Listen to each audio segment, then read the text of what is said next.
Hi guys, and welcome back to the channel.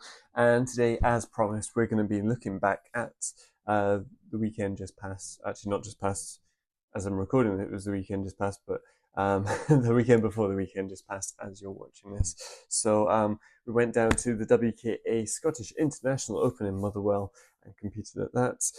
If you want to see the vlog that I did for that, go look at the last video.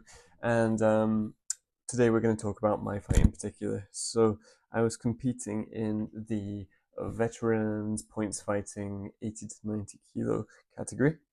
So it was the first time I'd been competing for a couple of years.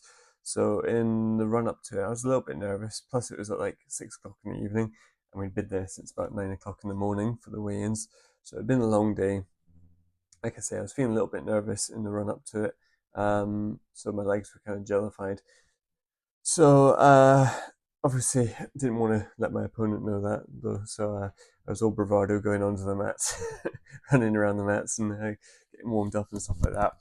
But we're going to watch the video back now and see how it went on. The video starts just after I've bowed to my opponent, went over to his coach, bowed to him, come back, and fight is about to get started. So it's a straight final, two 2-minute rounds. So let's see how we get on.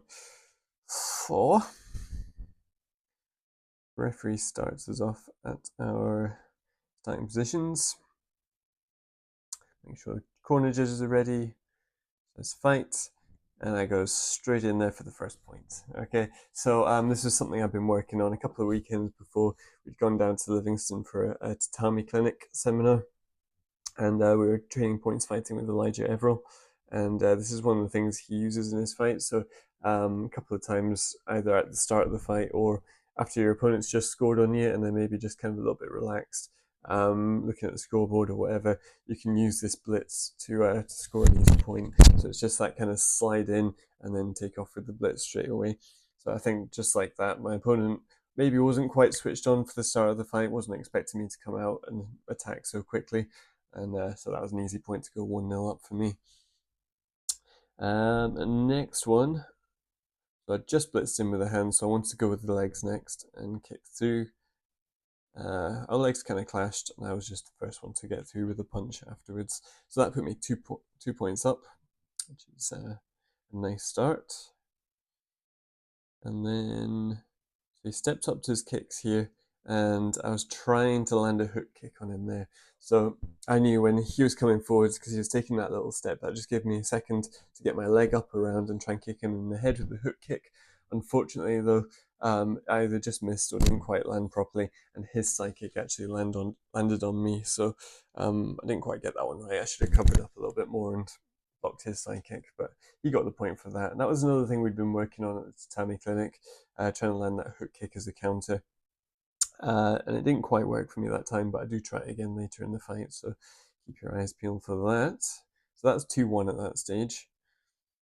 So I knew my kicking leg was a little bit stronger than his, so the next point I just went in hard with that side kick this time. Instead of trying to go in around with the hook kick, just went in hard with the side kick, got another point, and that put me 3-1 up. Next, all right, so he takes a big rear leg roundhouse towards me there, and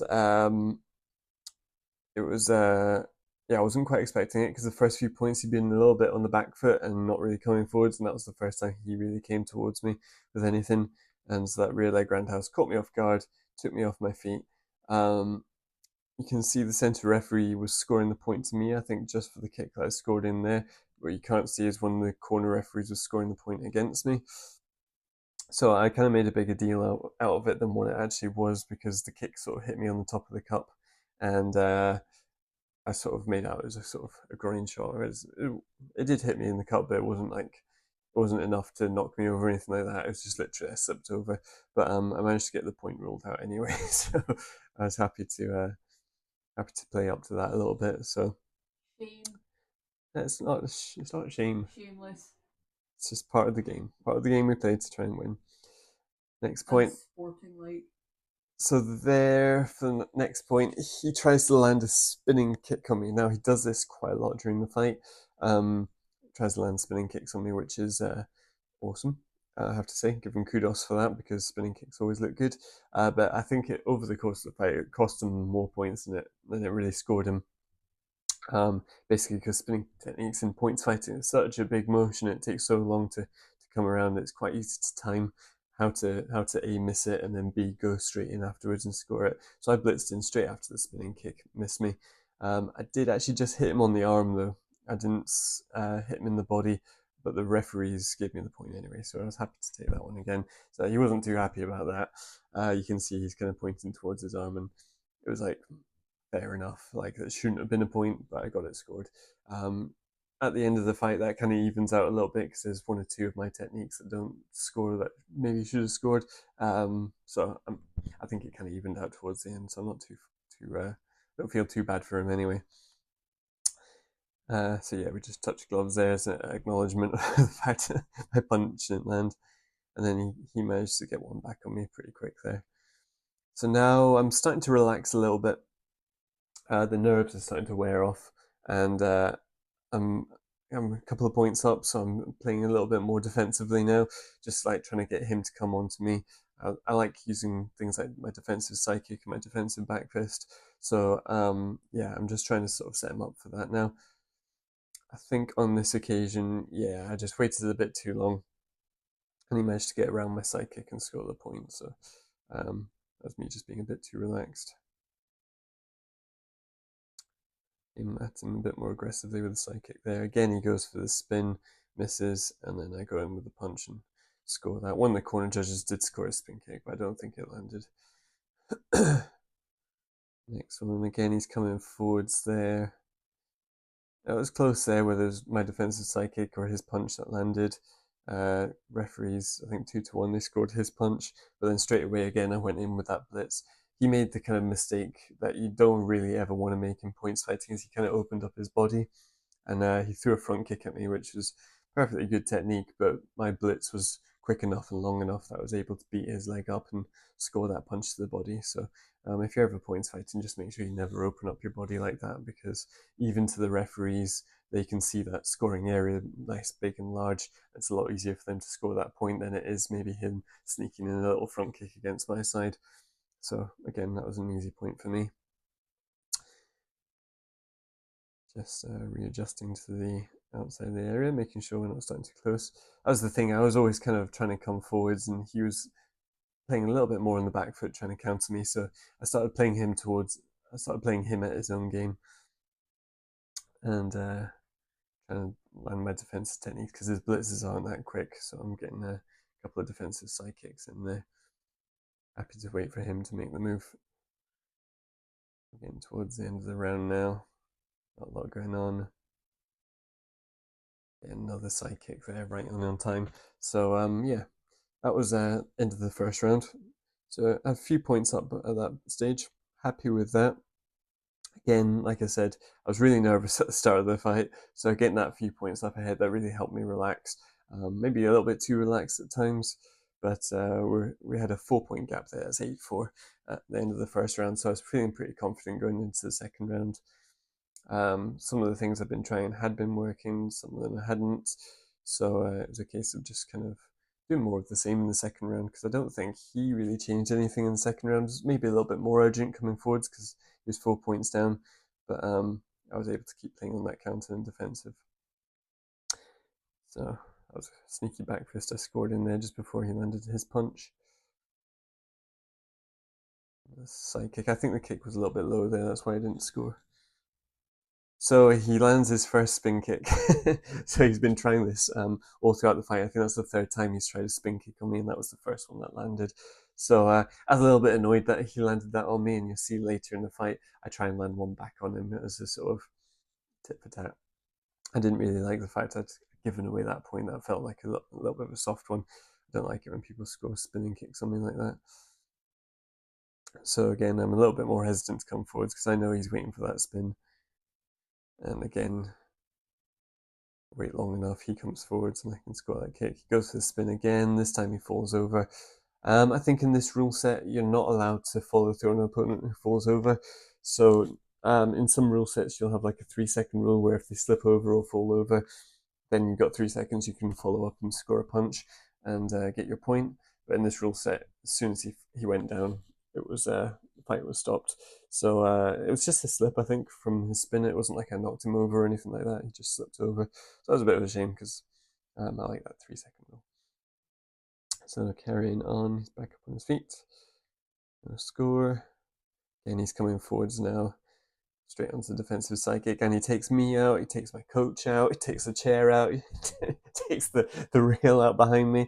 So yeah, that was a really strong blitz from him. But again, it was kind of slow, and my kick landed first, but then he just followed in over the top of me. I kind of had this is a bit of a problem for me during the fight because like I said, the category was 80 to 90 kilos, and I was at the bottom end of that category because even with all my clothes on and my shoes on and stuff like that, when I weighed in the morning, I was barely 85 kilos.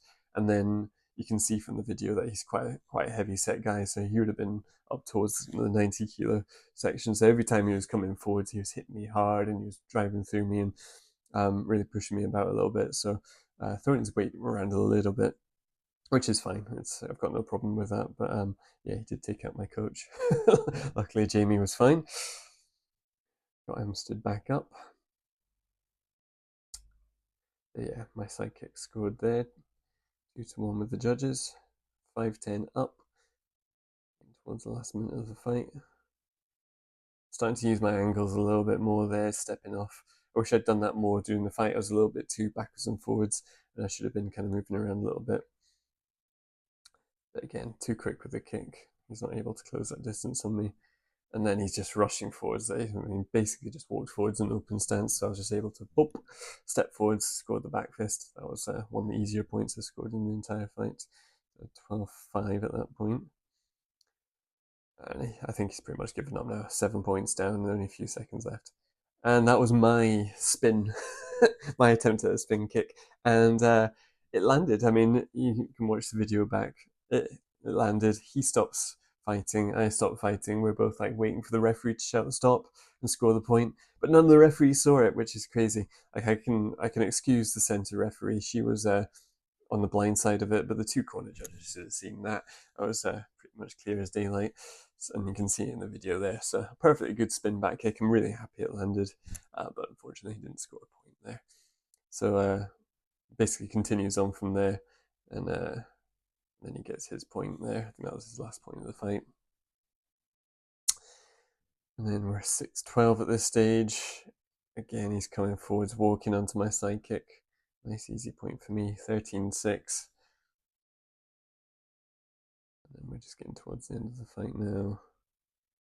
Yeah, defensive back fist that time. I think he was maybe a bit cautious of the side kick after that last point, and he just kind of leaves his head open. And there was that counter hook kick again. So the one that I went for at the start of the fight, I went for that one again, and I think it did land. It's really hard to tell from the video. It felt like it landed at the time, but again, the referees didn't score it, so it didn't count. So there's a couple of techniques there that I was really happy with. My spin back kick and my counter hook kick that I thought should have scored points, but didn't. So that would have been a 2-pointer if my head kick had landed. But that was the end of the fight anyway. We're out of time. And the thing I like the most there at the end gives me a big hug. Guy, I was, like I said, I was really nervous at the start. So it's nice at the end of so many fights that you do when you do competitions and stuff like that, that when the buzzer goes and the time's up, you're both kind of both been through the same experience, and it's kind of a weird bonding experience, and you end up sort of friends afterwards. So that kind of hug there at the end just sort of illustrates that. So yeah, end of the score is 14-6 to me, so I was happy with that. 2-minute rounds and won the straight final. So yeah, hopefully at the next competition we can get a few more opponents in the category and get a few more fights. But that wasn't bad for the first one back. So after a couple of years out, I was happy with that performance. I would say maybe a little bit too kind of relaxed at the stages, just letting him dictate the pace of things when I should have been a little bit more on the front foot. But again, that was kind of nerves, and as well as the length of the day, my legs were kind of a bit jellified, and I just felt kind of drained by the time that came on. So I was kind of fighting in economy mode, doing as little as possible to win the fight, and but in the end it was enough. So yeah, happy with that. Anyway, it was the result I wanted, and by and large, the performance I wanted. I think at the next one, I'll be a little bit more on the front foot and trying to actually set the pace a little bit more. But I mean, at the same time, once I was a few points up, I kind of could afford to be a little bit more defensive. So yeah, happy with that overall. Next one is in March 9th. So we'll be down to Dundee for that. And yeah, looking forward to competing again, getting on the mats. And we'll have a bigger team there. So we'll vlog that video and yeah, show how everybody gets on. So looking forward to that. So last couple of videos been really positive, guys. Lots of likes, lots of comments, lots of positive feedback. So thank you to everybody who did that. And if you've got any questions about today's fight, just drop them down in the comments below. And if you know, you know. Then yeah, then I'll get back to you with those, and we'll see you in the next video. Which if you've got any suggestions for videos, let me know. I'll maybe just do some Technique Tuesday stuff, or maybe do some more lifestyle kind of things. Just let me know what floats your boat. Questions and answers? Yeah, we could do a Q&A as well. So that's certainly something we could do. Somebody suggested doing a live video as well. That was Nathan suggested doing a live video. So we could even do a live Q&A if that was something that would appeal to you. So if it is, let me know, and we can do that. But, what's something that people don't realize? So something people don't realize about competitions, I would say how time works with competitions, because it's an awfully long day. Like I said at the start, weighing at 9 o'clock in the morning, didn't fight till 6 p.m. So it's a long stretch of the day. But at the same time, when you do eventually get onto the mats, time flies like that, and your round's over before you know it. So being prepared for for the competition is really, really important. So having enough food and drink and stuff to last you out throughout the day, and having that mental preparation that you don't quite know when you're on. We're kind of lucky that we live in a day and an age now where things like Kai-Hap exist, and you can see your running order of your area, so you know roughly when you're going to be on, and that really helps with kind of getting warmed up and stuff for your fight. So you don't want to get warmed up right at the start of the day, but if like 15 minutes before your fight, get some pads out, start hitting some pads with your coach, and get warmed up, and then you're ready to go.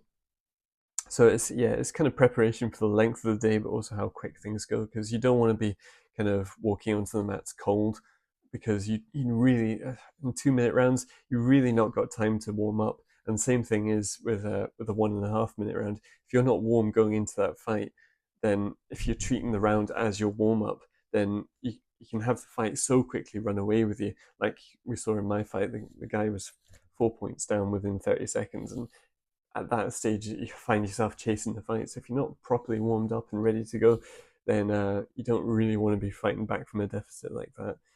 So yeah, just kind of being prepared for the overall length of the day, but also knowing exactly what your preparation is just before you step onto those mats, and making sure you're ready for battle. Top competition tip?